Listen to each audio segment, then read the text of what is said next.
Thank you for watching Amir Shakil 5858. I am Amir Budnam. I am thankful to all news resources.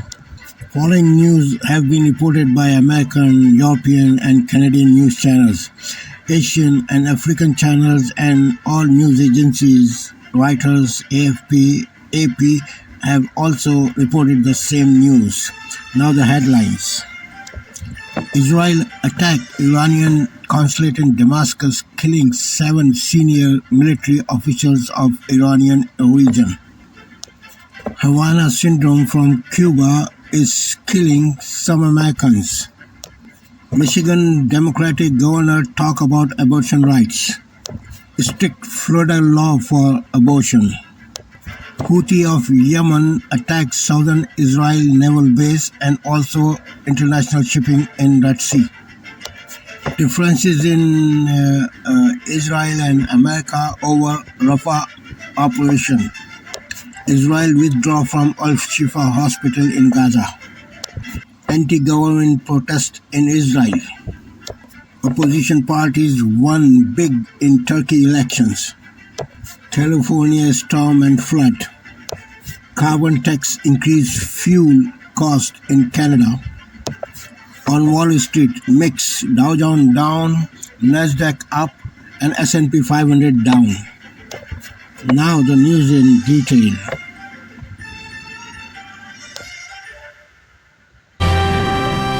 Good evening, I'm Jeff Bennett. And I'm Amna Nawaz. On the NewsHour tonight, Iran accuses Israel of striking its consulate in Damascus, Syria, a potential major escalation of the regional conflict. We speak with the former official who ran the Pentagon investigation into Havana syndrome among U.S. government personnel. And Michigan's Governor Gretchen Whitmer on Democrats' push to protect reproductive rights in this critical election year. We know that abortion rights, reproductive rights are in threat all across the country as we have the prospect of a potential second Trump term.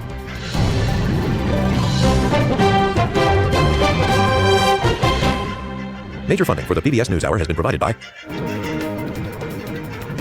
the ongoing support of these individuals and institutions, and friends of the NewsHour, including Leonard and Norma Clorfine, and the Judy and Peter Bloom Kovler Foundation. Actually, you don't need vision to do most things in life. Yes, I'm legally blind, and yes, I'm responsible for the user interface. Data visualization. If I can see it and understand it quickly, anyone can. It's exciting to be part of a team driving the technology forward. I think that's the most rewarding thing. People who know BDO. Certified financial planner professionals are proud to support PBS NewsHour. CFP professionals are committed to acting in their clients' best interest. More information at letsmakeaplan.org.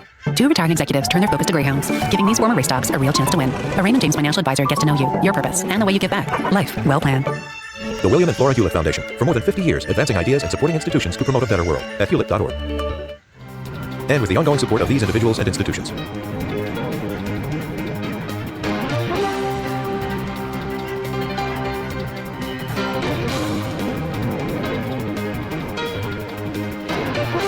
This program was made possible by the Corporation for Public Broadcasting and by contributions to your PBS station from viewers like you. Thank you. Welcome to the NewsHour. There is an escalation of tension in the Middle East tonight, beginning in Damascus, Syria. Earlier today, warplanes attacked a building inside Iran's consulate complex there and killed some of the most senior members of Iran's Revolutionary Guard Corps. And tonight, there are reports of new attacks on international ships in the Red Sea and a base in southern Israel. Nick Schifrin is here now, has been following all of this. So Nick, let's begin with Damascus. What do we know about what happened there this morning? An official with knowledge of the operation tells me that Israel attacked inside Damascus, killing 3 senior Islamic Revolutionary Guard Corps commanders, including Brigadier General Mohammed Reza Zahedi. That is Zahedi there. This is the most significant strike against the IRGC since the U.S. killed Quds Force Commander Qasem Soleimani. You can actually see Soleimani there on the left in the suit. And this photo shows a lot in this photo as well. Zahedi was extremely important to Iran's efforts in both Syria and Lebanon. That is actually Qasem Soleimani's successor right there. Zahedi was the point man. Side saying tonight they have the same objective, but the U.S. side expressed its concerns, and the Israeli side agreed to take those concerns. Nick Schifrin with the very latest. Nick, thank you very much. Thank you.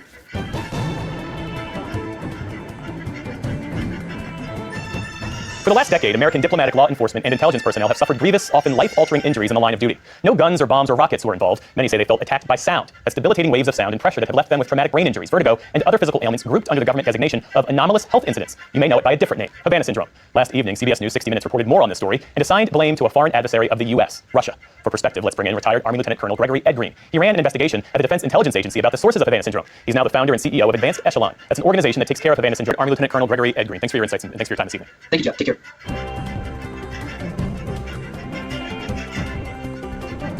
In the day's other news, Israeli forces withdrew from Gaza's largest hospital, Al-Shifa, after a 2-week battle that left much of the area in ruins. The UN Health Agency said more than 20 patients died. The Israelis denied that claim, but said they killed and detained hundreds of Hamas fighters and others. By today, mangled buildings and piles of rubble spread across the hospital complex and surrounding blocks. Palestinian patients said Israeli forces allowed them only limited supplies amid the strikes.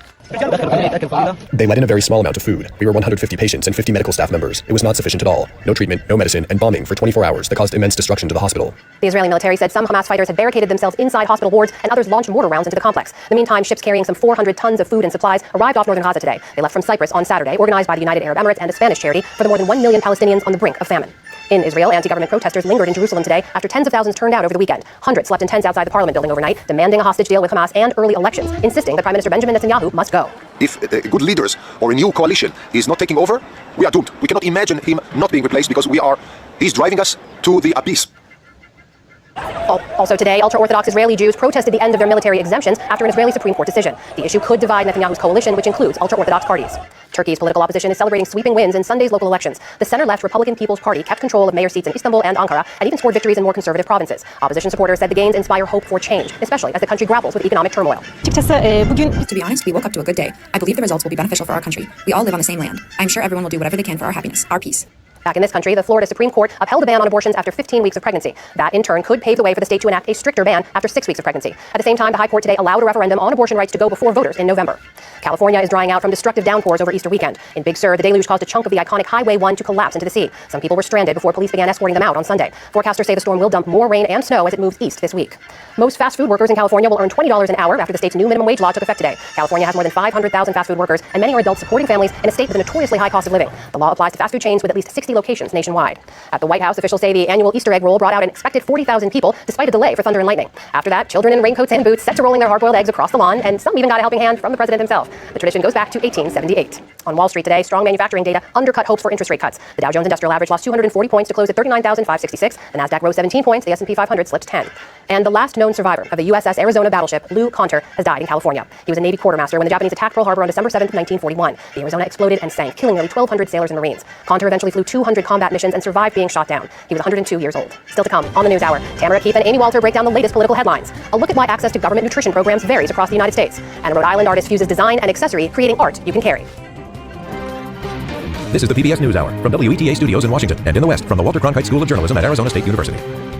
The U.S. Coast Guard has opened a temporary alternate channel for vessels involved in clearing debris at the site of the collapsed Francis Scott Key Bridge in Baltimore. Over the weekend, one of the largest floating cranes on the East Coast arrived to the site, capable of lifting up to 1,000 tons. But before it can start removing steel and concrete, officials have difficult work, like removing a section of the steel bridge that's draped over the cargo ship. Today, Maryland Governor Wes Moore explained how large of an undertaking the cleanup is.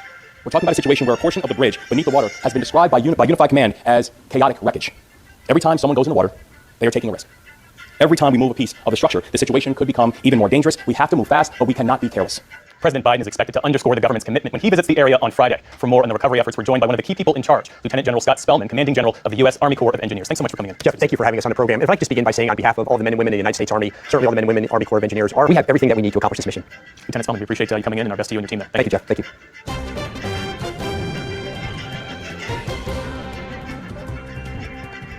Since Roe v. Wade was overturned by the Supreme Court, Democratic leaders have worked to protect reproductive rights in their states. In Michigan, voters enshrined abortion rights in the state's constitution in 2022. And the state's governor, Gretchen Whitmer, has pushed for several reproductive rights measures. Just today, she signed new laws protecting IVF and decriminalizing surrogacy contracts in the state. Governor Whitmer joins us now. Governor, welcome back to the News Hour. Thanks for joining us. Good to be with you. So today's bill takes one really big step when it comes to surrogacy. It lifts a ban on compensated surrogacy that's been in place in Michigan since 1988. But there are IVF protections you also signed into law. Why were those necessary? Are IVF treatments currently at risk or under threat in Michigan? Well, we know it's election. Everyone's exhausted, and yet we've all got to roll up our sleeves and get involved because this is going to have ramifications not just for us today, but for generations of Americans to come. That's Democratic Governor of Michigan, Gretchen Whitmer, joining us tonight. Governor, thank you. Good to speak with you. Thank you.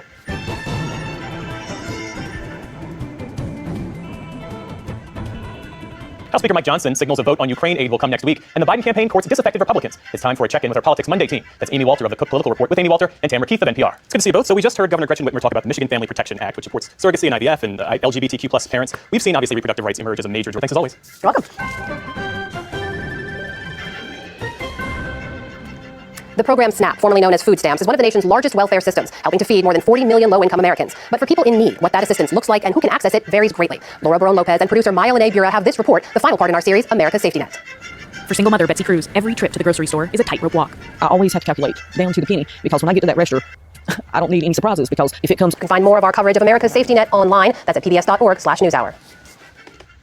One artist has taken ever-popular designer handbags to a whole new level, transforming artwork into accessory. As Pamela Watts of Rhode Island PBS Weekly reports, instead of his creations hanging on the wall, he decided to put them right in your hand. The story is part of our Arts and Culture series, Canvas. 22 years ago, someone had told me I would be making purses from my artwork. I don't know if I would have been happy hearing that. Now, I'm living the dream. That will do all the talking. People are going to say something, you're going to light up the room. So if you want to be left alone, if you want to chill low-key evening, do not carry one of my pieces. For the PBS NewsHour, I'm Pamela Watts in Pawtucket, Rhode Island. And that's the NewsHour for tonight. I'm Jeff Bennett. And I'm Amna Navaz. On behalf of the entire NewsHour team, thank you for joining us. Major funding for the PBS NewsHour has been provided by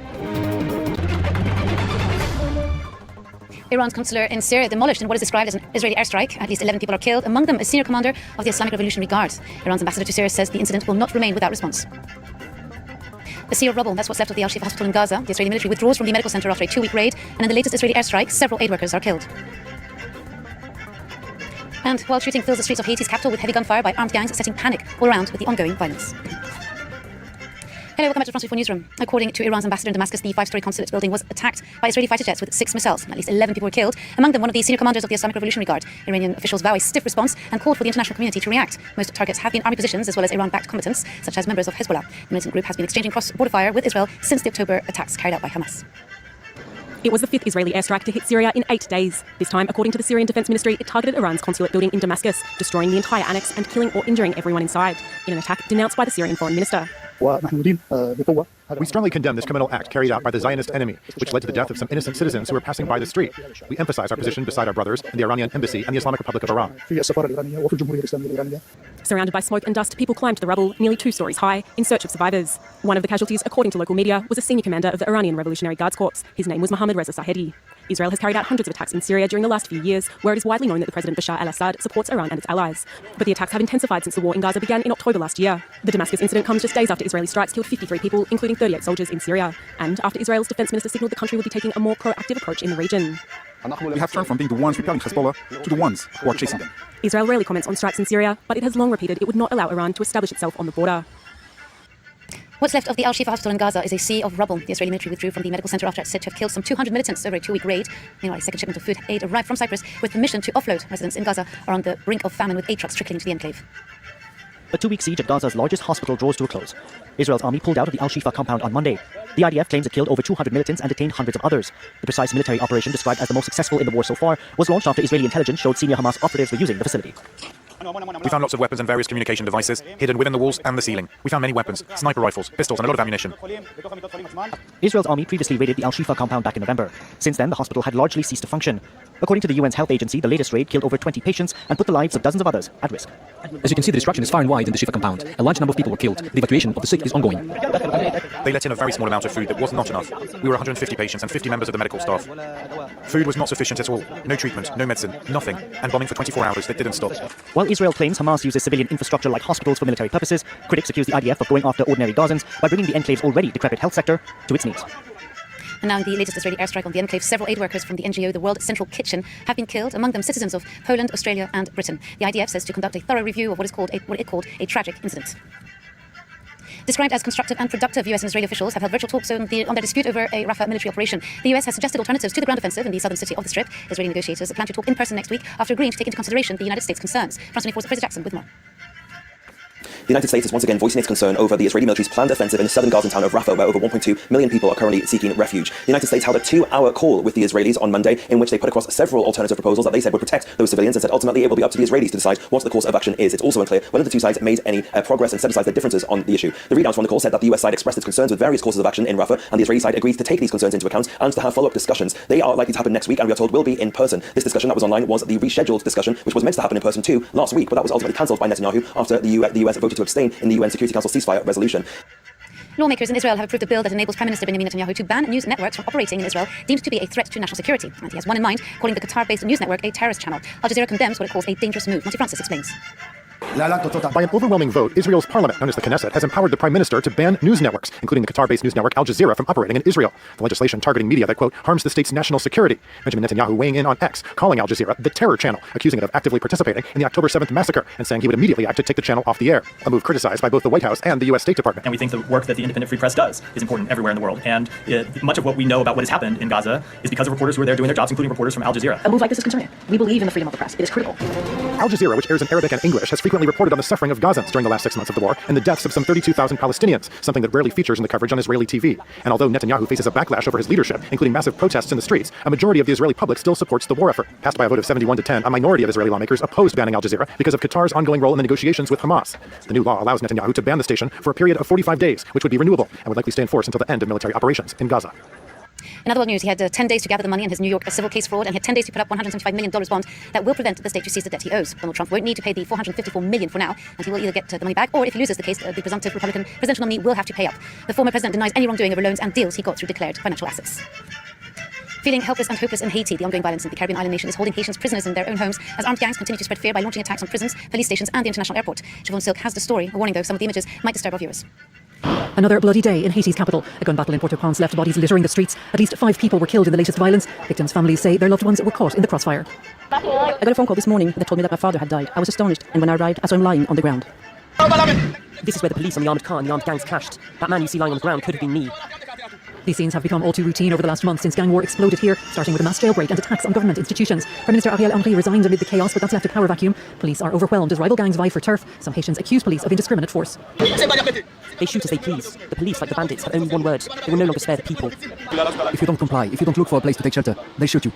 The UN says Haiti needs a 5,000-strong international police deployment to restore order, but the most powerful gang leader, Jimmy Barbecue Cherizier, has warned that foreign police would be considered aggressors and invaders. The UN also says the spiraling crisis has worsened the already dire humanitarian situation across the country. Hundreds of thousands of people have been displaced, and almost 5 million people are going hungry. In just 2 weeks, on April the 15th, we are marking 5 years since a fire ripped through and devastated one of Paris's most iconic monuments. The effort to bring Notre Dame Cathedral back to her previous glory has been underway ever since. Monty Francis takes a look. On the Paris skyline, Notre Dame is coming back to life. With the scaffolding coming down bit by bit, you can now see a new steeple. And inside, the church is rediscovering its colors. Its 24 chapels have the same vibrant color palette chosen during the 19th century. The painted murals have been cleaned and restored. Carpenters are completing the wooden stalls with their 22 carved oak panels depicting the life of the Virgin Mary. The carving suffered water damage as firefighters tried to put out the flames in 2019. The man who oversees all of the work is the chief architect. 5 years ago, he made the bet that the cathedral could reopen to the public in 2024. I never doubted it. I was one of the first crazy ones to say, yes, we can do it. On the other hand, I never imagined such a metamorphosis, such richness, harmony, beauty, and meaning. The day after the fire, the church was strewn with debris and a gaping hole in the roof loomed above. Now, the walls, which were built in the 13th century, are light yellow. The marble floors, damaged by the falling roof, are little by little getting back their shine. Here, next October, the new bronze altar will be installed. You can see it in these animated images, which also show 1,500 light wooden chairs facing the altar, made to reflect the light of the restored stained glass. Outside, more than 50 meters above, statues have been repositioned on the gables. Masons are putting the last stones into place, and the roofers are working to place thousands of lead panels and framing to construct the new roof. Almost 500 tons of metal. We are sprinting through a marathon. All the people who will be in Paris this summer won't be able to come inside the cathedral, so we are giving them a chance to see from the outside how much progress has been made and show them that Notre Dame will open a few months later. The roof is expected to be in place in time for the Paris Summer Games. Notre Dame is scheduled to reopen to the public on December 8th. That's it from me. Stay tuned to France 24.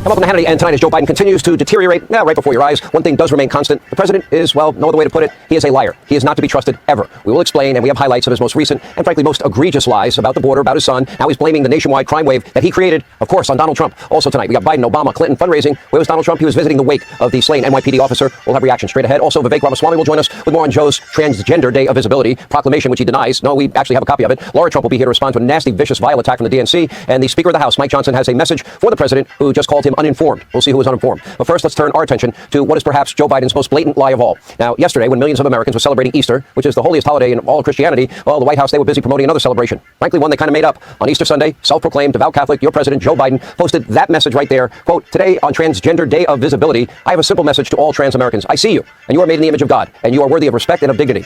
Now, the celebratory message followed an official Biden White House proclamation. Quote, I, Joseph R. Biden Jr., by the way, not the alias he used to use in emails, President of the United States of America, do hereby proclaim March 31st, 2024 as Transgender Day of Visibility.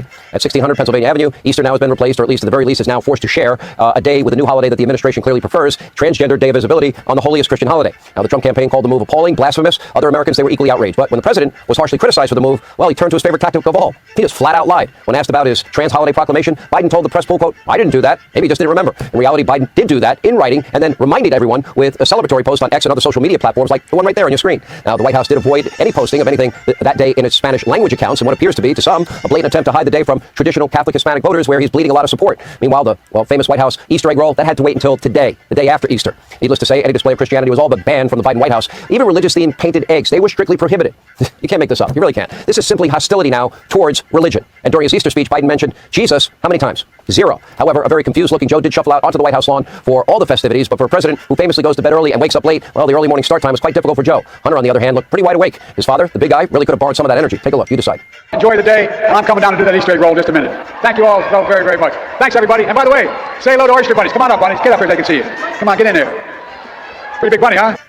All right, the slurring, mumbling, bumbling confusion continued during a very friendly interview, with that hard-hitting weatherman, Al Roker, on his favorite network, NBC News, where only Democrats are allowed to appear. Take a look.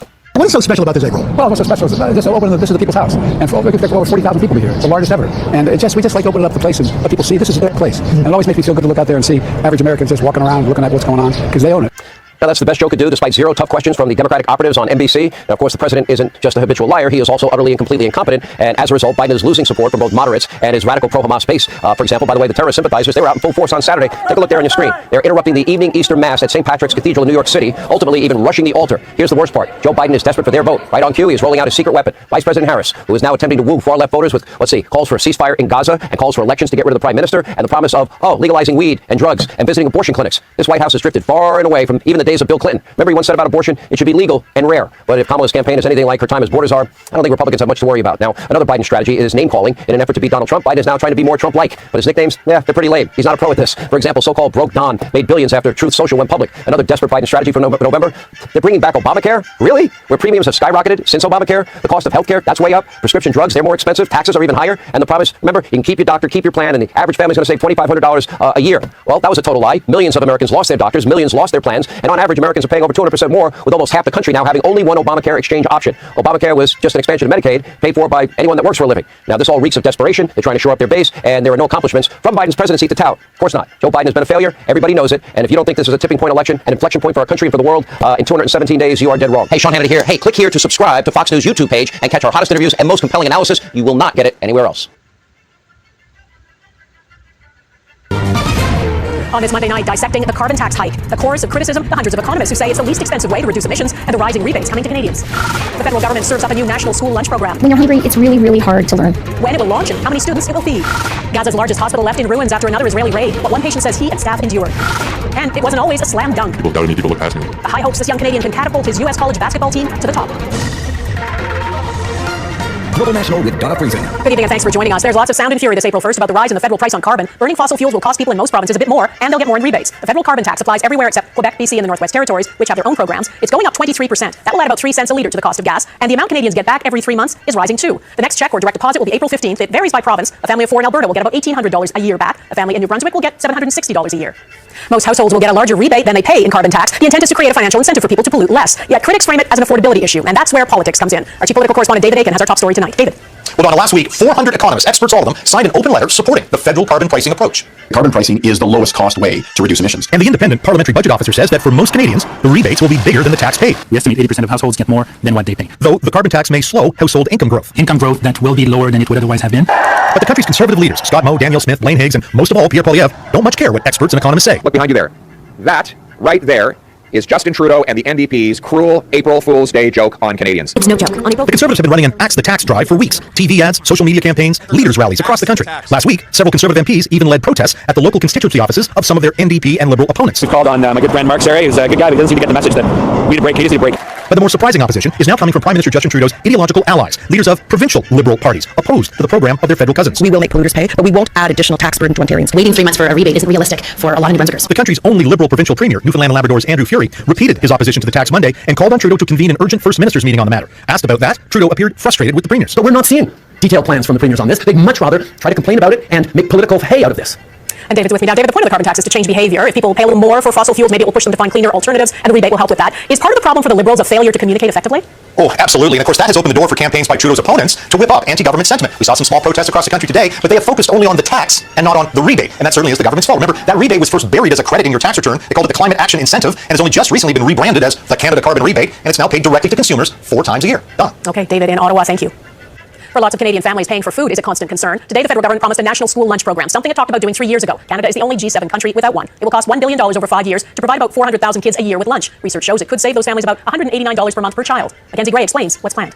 Thank you. As a political issue, it's hard to be against the idea. When you're hungry, it's really, really hard to learn. The Liberals following through on a 2021 election promise 3 years later. We'll be investing $1 billion to create a national school food program that'll provide meals to 400,000 more kids every year. Cash sent to provinces to build up existing programs and establish new ones, with the target of more kids getting healthy food by the start of the next school year. It's not an exaggeration to say that this will change the future of Canadian life and Canadian children's health. That's Debbie Field from the Coalition for Healthy School Food. Her organization has been pushing for this plan for decades. The affordability food crisis has really hit the school food programs, and they can't afford the healthy food they want to serve. So they're often going down in terms of serving sizes or serving less food or not serving as many kids. With only a third of Canadian schools offering free meals and food inflation pinching grocery budgets, growing the number of programs won't just lead to full stomachs. Studies show in Sweden, where there's a universal school food program, women labor participation increased by 5%, but the biggest beneficiary, parental pocketbooks. We know that a national school meal program with access to free breakfast and lunch at schools can save families upwards of $190 per child per month, and that really goes a long way right now. Justin Trudeau's announcement, a part of a new strategy from the Liberals to pre-announce their upcoming federal budget, a trend that Liberal sources tell us, Donna, will continue for the next 2 weeks. Mackenzie Gray in Ottawa. Thanks, Mackenzie. Iran has accused Israel of a deadly airstrike on the Syrian capital, Damascus. It destroyed an Iranian consulate building and killed at least 6 people. Syrian and Iranian state media say an Israeli warplane targeted the consular section of Iran's embassy in Damascus. Among the dead is a senior commander of Iran's Revolutionary Guard, a key figure in Iran's military hierarchy. Iran has vowed a decisive response of the same magnitude. Israel has not taken credit, but has struck targets in Lebanon and Syria before. But what's Gaza's largest hospital is now mostly in ruins. Israeli forces had assaulted it again, this time for 2 weeks, and this time entire buildings were destroyed. The medical complex in northern Gaza is barely recognizable after days of intense fighting and Israeli airstrikes, the rubble strewn with bodies that have yet to be recovered. Crystal Demancing reports on the scale of the destruction and what it means for Palestinians who are still alive. Operating rooms, a radiology department, a dialysis unit. Virtually nothing resembling what was Gaza's largest medical complex remains. This is what the facility looked like 1 week ago when Israeli forces showed off what they claim were weapons found inside Al-Shifa hospital. Israel has justified multiple raids on or near hospitals, saying Hamas and other Palestinian militants have been using health facilities in their operations. I believe that the terrorist takeover of Shifa and the subsequent special forces operation to clear the hospital of terrorists will be studied by future generations of military strategists.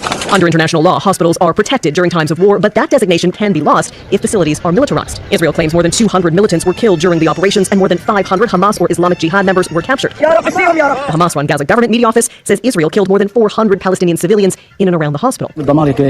Destruction is far and wide in the Shifa compound, says this Palestinian medic. The World Health Organization said 21 patients were killed since the hospital was under siege. Survivors are now being moved to Al-Ali Baptist Hospital. The patient says the bombing was constant and they were left with small amounts of food for them and the remaining staff. Based on WHO statistics, out of 36 hospitals in Gaza, only 10 were left providing minimal services, and that was before the destruction of Al-Shifa. Crystal Demancing, Global News, London.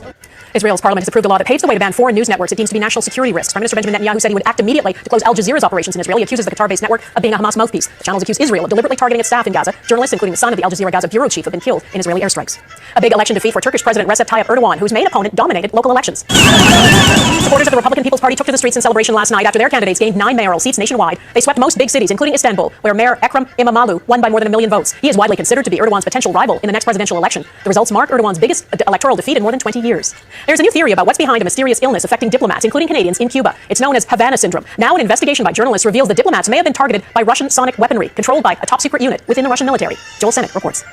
It's a mysterious ailment reported by diplomats and spies stationed at home and abroad. Inside my right ear, it was like a dentist drilling on steroids. This FBI agent speaking to CBS's 60 Minutes about Havana syndrome, named after American and Canadian diplomats in the Cuban capital, reported suffering concussion-like symptoms in 2016. The condition itself is still under investigation, but now 60 Minutes, Latvia-based The Insider, and Germany's Der Spiegel are drawing connections between Russia and the potential attacks, citing evidence they say shows acoustic weapons testing was done by a top-secret Kremlin unit. They're linking the group to a reported Havana syndrome case in the country of Georgia. I was frankly not very surprised. Russia expert Simon Miles says the reporting follows a pattern of how the Kremlin operates in foreign countries. The same top-secret unit is linked to high-profile incidents, like the failed 2018 assassination of former Russian intelligence officer Sergei Skripal in the UK. Bad actors like the Russian Federation are only emboldened when their activities are not called out and explicitly and meaningfully punished. The Kremlin is dismissing the report, a spokesperson Monday calling it nothing more than unfounded accusations. U.S. officials also don't believe Russia is involved. The intelligence community's broad assessment that a foreign adversary is unlikely to be responsible for these incidents. Some Canadian diplomats who were based in Cuba are now suing the federal government. The Foreign Affairs Minister's office did not provide us a statement before our deadline, but the lawyer for the group hopes the new reporting leads to action. I think Prime Minister Trudeau will step up and follow through on his commitment to my clients, especially as this becomes more clear as to what's happened. Here in Washington, the Biden administration says they take reports of Havana syndrome seriously and will continue to closely examine the cases as they work to find a conclusion. Joel Sennett, Global News, Washington. A last-minute change to tax filings coming up. What the CRA's just done that Canadians need to know about. In case you need a reminder, it is tax season. Personal returns are due at the end of the month, and a last-minute change has accountants across the country fuming, and thousands of Canadians facing an unnecessary bill. It has to do with something called bare trusts. As Abigail Beeman explains, you may have one of them without even knowing it. I walked out of my office and I let out a guttural scream of frustration. Accountant Chris Dyke's reaction when he learned the Canada Revenue Agency cancelled new reporting requirements for bare trusts Thursday of a long weekend before a Tuesday deadline. Before your eyes glaze over, a bare trust could apply to you. It's when you have legal title to an asset, but you're not the beneficial owner. Examples include being on a joint bank account to help elderly parents, or being on title of a mortgage to help your kids. Until Thursday, Canadians in those situations newly had to report it. There'll be a number of clients that want to adhere to the law and would have prematurely made sure they filed on time, and they've already done the work, and they've already spent the money. The CRA is expanding trust reporting requirements in general to try and crack down on tax evasion and fraud, but experts Global News consulted agree including bare trusts won't help. I use the term soul crushing. Most of these bare trust arrangements aren't where income is being generated, right? There wouldn't be any additional tax to pay. The CRA tells Global News it listened to stakeholders expressing concerns and needing more clarification. Industry frustration is about the last-minute switch, something the government also did with the underused housing tax last year. Getting the government to try to work with stakeholders like CPA Canada in advance of implementing the legislation so we can try to get it right to begin with. Dyke estimates his firm spent as much as $45,000 on bare trust filings and has chosen to take the hit. We're not going to charge the clients for these because just in good conscience. Is there going to be compensation? compensation for people who have incurred those costs now all for nothing? Global News asked that question of the CRA, the Finance Department, and the ministers responsible, as well as why the change was so last minute. No one offered any answers, nor any message for Canadians who already paid a lawyer or an accountant trying to do the right thing. Abigail Beeman, Global News, Ottawa. Global News has learned Air Canada has awarded a Hong Kong-based company a major contract to perform maintenance on its wide-body jets, raising security concerns here at home. Hong Kong's closer ties with Beijing have some in Canada's intelligence community pushing for a pause in the deal. They say Chinese surveillance equipment could be installed in the long-haul jets. The maintenance company says it undergoes regular audits and approvals by regulatory authorities to ensure adherence to international standards. You can read more about that Air Canada maintenance contract on our website, globalnews.ca. Happy anniversary ahead. Nunavut reflects 25 years after becoming a Canadian territory.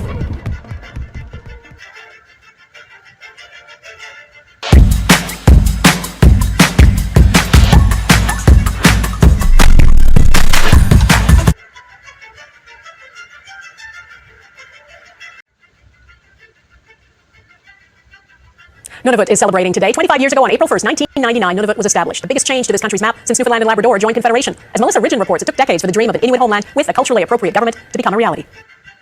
Nunavut means our land in Inuktitut, the language of the Inuit who've called this land home for millennia. Canada's largest and northernmost territory covers more than 2 million square kilometers of land and water, and is home to 37,000, mostly Inuit who continue to live their traditional ways. But anyone who calls this land home for any amount of time and regardless of ethnicity is embraced as Nunavummiut, the people who live here. It's a new era in people's lives, and I see a lot of inspiration and dedication going on in this territory. Governor General Mary Simon is a Inuk from the neighboring Nunavik area. She spent the day in Nunavut celebrating the 25th anniversary. The dedication of many people, including John Amawalik, who I've had the pleasure of seeing today, and I gave him the Order of Canada in his home because he's a Canadian hero. Amagulik was chair of the Nunavut Implementation Commission and helped forever change Canada.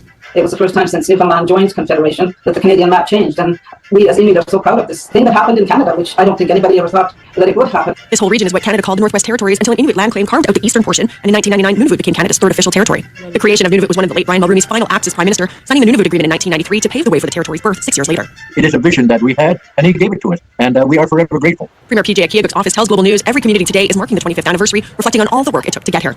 Melissa Ridgen, Global News, Winnipeg.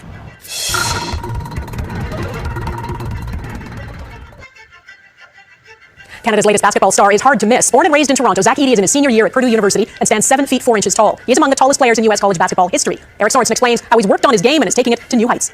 In his hands, a basketball looks like a child's ball. At 7 feet 4 inches, Zach Edey is dominating U.S. college men's basketball. Edey has led Purdue University to the Final Four for the first time in 44 years. His determination overcoming all doubters. It's kind of been the story of my life. People doubted me, people look past me.